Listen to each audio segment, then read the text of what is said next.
अब कर रहे हैं क्वेश्चन नंबर 11 और क्वेश्चन नंबर 11 में लिखा हुआ है कि without performing division determine whether the decimal expansion of 18 upon 125 is terminating और नॉन टर्मिनेटिंग।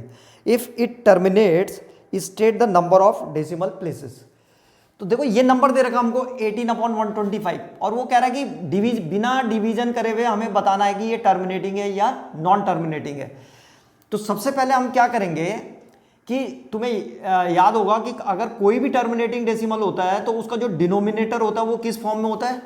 उसका जो डिनोमिनेटर आता है वो 2 की पावर n और मल्टीप्लाइड बाय 5 की पावर m इस फॉर्म में आता है। ठीक है, ऊपर कितना रहेगा 18। अगर इस फॉर्म में आ गया ये तो ये कैसा होगा, टर्मिनेटिंग डेसिमल होगा। टर्मिनेटिंग डेसिमल का मतलब होता है जिसमें जब हम डिवाइड करते हैं तो रिमाइंडर 0 आ जाता है, और नॉन टर्मिनेटिंग में रिमाइंडर कभी 0 नहीं आता, वो चलता रहता है। ठीक है, तो अगर इस फॉर्म में आया ये 125 तो इसका मतलब ये टर्मिनेटिंग होगा, बिना डिवाइड करे हुए हम पता लगा सकते हैं। तो सबसे पहले क्या करना पड़ेगा, इसके प्राइम फैक्टराइजेशन करने पड़ेंगे। तो करो, 125 के प्राइम फैक्टराइजेशन क्या होता है। तो यहाँ पे शुरू कर दिया मैंने इसको, 5 से जा रहा है ये, 5 2 जा 10, 2 बज गया, 5 5 जा 25, फिर 5 से जा रहा है 5 5 जा 25, फिर 5 से चला गया 5 1 जा 5। तो इसका मतलब 125 को क्या लिख सकते हैं हम, 125 को लिखा जा सकता है 5 की पावर 3। ये 3 बार आ रखा ना, 5 की पावर 3 हो गया।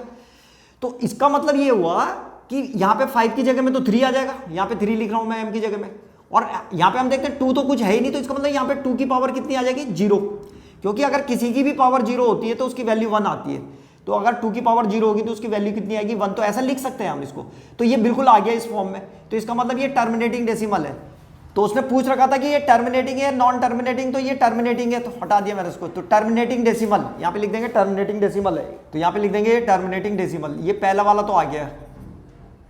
अब वो पूछ रहा था नंबर ऑफ डेसिमल प्लेसेस कितने होंगे, यानी कि जब हम इसको डिवाइड करेंगे, तो जब तुम इसको डिवाइड करोगे तो तुम देखोगे इसका आंसर आएगा 0.018 आना है इसके आंसर में।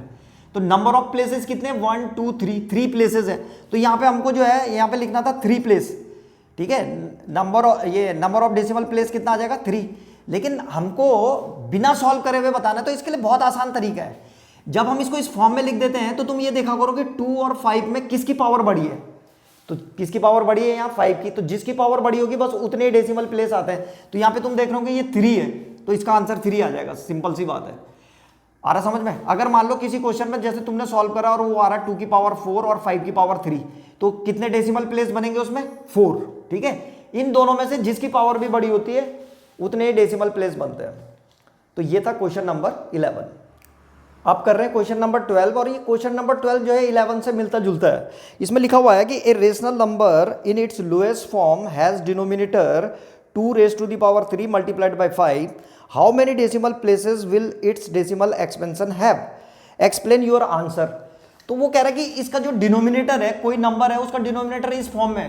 ठीक है, किस फॉर्म में, 2 की पावर 3 मल्टीप्लाइड बाय 5 में। तो अभी मैंने क्वेश्चन नंबर 11 में तुम्हें बताया था कि जिसकी भी पावर बड़ी हो उतने ही डेसिमल प्लेस आते हैं। तो यहाँ पे 2 की पावर 3 है और यहाँ पे 5 की पावर कितनी है, 1। तो कितने डेसिमल प्लेस आएंगे, तो number of decimal place is equal to इसमें आ जाएगा 3। अब वो कह रहा था कि अपने आंसर को जो है एक्सप्लेन करो। तो इसको हम एक एग्जांपल की मदद से एक्सप्लेन कर रहे हैं। देखो कैसे करना है। मान लो कि कोई नंबर है और उसका मान लो कोई नंबर 7 है और उसका डिनोमिनेटर है ये। ठीक है, तो यहाँ पे लिख देंगे हम कि we can explain it with an example. तो यहाँ पे हम जो यहाँ पे मैंने लिख दिया है कि we can explain this answer with an example. एक एग्जाम्पल की मदद से हम इस आंसर को एक्सप्लेन कर सकते हैं। ठीक है, कि नंबर ऑफ प्लेसेस जो है 3 क्यों आ रखे हैं डेसिमल के। तो मान लो कि लेट न्यूमिनेटर भी एनी पॉजिटिव इंटीजर, एक ना इसमें पॉजिटिव, इसका जो न्यूमिनेटर है कुछ ले लो। तो मैं यहाँ पे 7 ले रहा हूँ। तो मान लो जैसे हमें 7 अपॉन 2 की पावर 3 मल्टीप्लाइड बाई 5 की पावर 1 है। इसको जब हम सॉल्व करेंगे तो हम देखेंगे कि इसमें जो नंबर ऑफ डेसिमल प्लेस होंगे वो 3 आएंगे। तो इसके लिए क्या करते हैं हम, ये बहुत सिंपल है, डिवाइड कुछ नहीं करना हमको। यहाँ पे हम लिखेंगे इसको 7 और यहाँ पे कितना है 2 की पावर 3 और यहाँ पे 5 की पावर 1 है ना। तो इसको भी 5 की पावर 3 बनाने के लिए हम क्या करेंगे, 5 के स्क्वायर से इंटू कर देंगे, 5 की पावर 2 से इंटू कर देंगे ताकि ये भी 5 की पावर 3 बने। और यहाँ भी हमने क्या कर दिया, 5 की पावर 2 से इंटू कर दिया ऊपर नीचे। इससे कोई फर्क नहीं पड़ा, बैलेंस हो गया ये। ऐसा हम कर सकते हैं। ठीक है, अब ऐसा करने से क्या हुआ, देखो न्यूमिरेटर में तो कितना आ जाएगा, ये हो जाएगा हमारे पास ऊपर हो जाएगा 7 मल्टीप्लाइड बाई 25 और नीचे कितना हो जाएगा, नीचे हो जाएगा ये 2 की पावर 3 और मल्टीप्लाइड बाई 5 की पावर 3। ठीक है, इसकी 25 की 7 से इंटू करो, कितना आ रहा है ये हो जाएगा 175।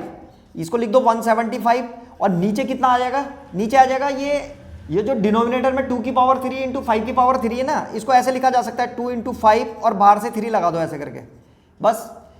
ठीक है, ये एक्सपोनेंट में तुम लोगों ने सीखा होगा कि अगर ऐसे पावर लगी हुई हो जैसे 2 की पावर 3 इंटू 5 की पावर 3, तो उसको ऐसे लिखा जा सकता है 2 इंटू 5 की पावर 3। और अब इसको आगे सॉल्व करके ऐसे लिखा जा सकता है 175 और यहाँ पे आ जाएगा 10 और 10 की पावर 3। 10 की पावर 3 का मतलब क्या हो गया, 175 के नीचे कितने जीरो लगा दो, 3 जीरो, यही तो है इसका मतलब बस।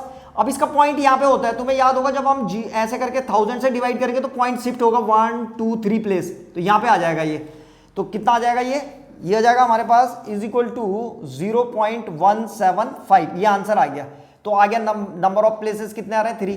तो इस न्यूमरेटर की जगह में अगर हम कुछ भी रखें, 7 की जगह में तुम 8 रख लो या कोई बड़ा नंबर लिख लो 3 4 5 डिजिट का, नीचे की जो कैलकुलेशन होगी बिल्कुल इसी की तरह होगी और हर बार जो है 3 जीरो आएंगे और नंबर शिफ्ट होगा कितने प्लेस पे, 3 प्लेस पे। तो इसलिए हर बार जो है आंसर यही आएगा। तो इस तरह से जो है हम एक एग्जाम्पल की मदद से अपने आंसर को एक्सप्लेन कर सकते हैं। तो बस लास्ट में यहाँ पे भी लिख देना कि नंबर ऑफ डेसिमल प्लेस कितने हो गए 3, नंबर ऑफ डेसिमल प्लेस। तो बस यहाँ पे लिख दिया number of decimal places is equal to 3 आ गए इसमें। तो ऐसे ही तुम्हें बता दिया मैंने, कुछ भी रखोगे तो यही आएगा। ठीक है, तो ये था क्वेश्चन नंबर 12।